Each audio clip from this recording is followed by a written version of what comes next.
Hello everyone, we're up to chapter 9 now. The pig, the bullocks, the sheep, the pony and the nanny goat.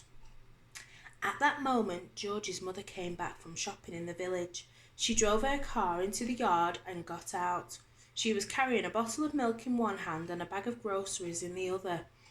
The first thing she saw was a gigantic brown hen towering over the little George. She dropped the bottle of milk. Then Grandma started shouting at her from the rooftop, and when she looked up, she saw Grandma's head sticking up through the tiles. She dropped the bag of groceries. "How about that then, Mary?"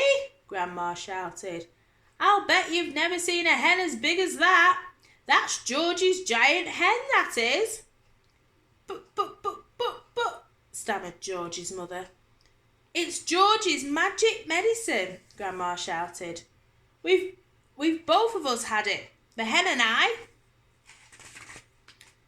"But how in the world did you get up on top of the roof?" cried the mother. "I didn't," cackled the old woman.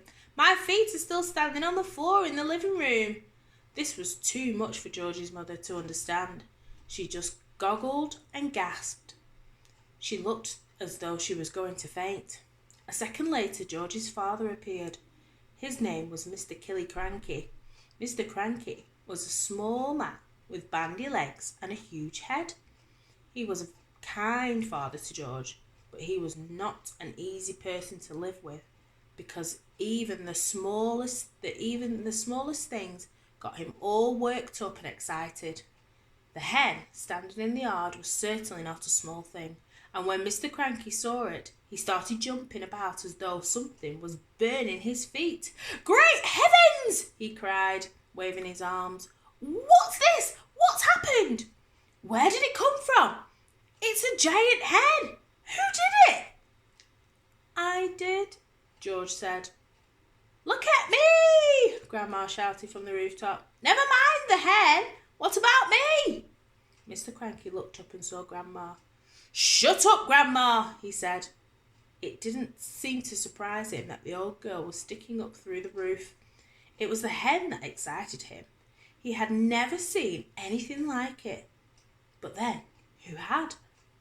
"It's fantastic!" Mr. Cranky shouted, dancing round and round. "It's colossal! It's gigantic! It's tremendous! It's a miracle! How did you do it, George?" George started telling his father about the magic medicine. While he was doing this, the big brown hen sat down in the middle of the yard and went cluck, cluck, cluck, cluck, cluck, cluck, cluck, cluck. Everyone stared at it. When it stood up again, there was a brown egg lying there. The egg was the size of a football. "That egg would make scrambled eggs for 20 people, Mrs. Cranky said. "George!" Mr. Cranky shouted. "How much of this medicine have you got?" "Lots," George said. "There's a big saucepan in the kitchen, and this bottle here is nearly full." "Come with me," Mr. Cranky yelled, grabbing George by the arm. "Bring the medicine. For years and years I've been trying to breed bigger and bigger animals, bigger bulls for beef, bigger pigs for pork, bigger sheep for mutton." They went to the pigsty first.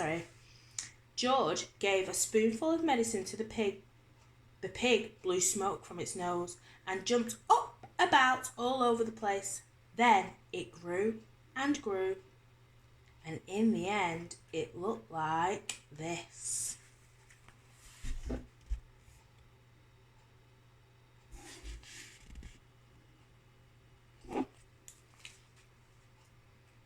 Just going back to George's mother and father when they arrived home. That was the picture I forgot to show you. Okay.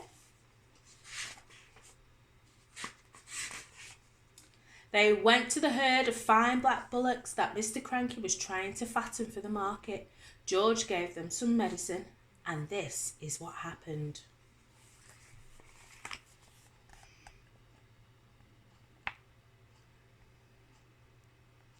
Then the sheep,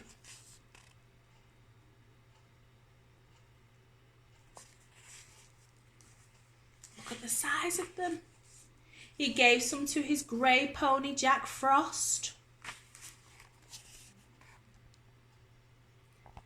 And finally, just for fun, he gave some to Alma, the nanny goat.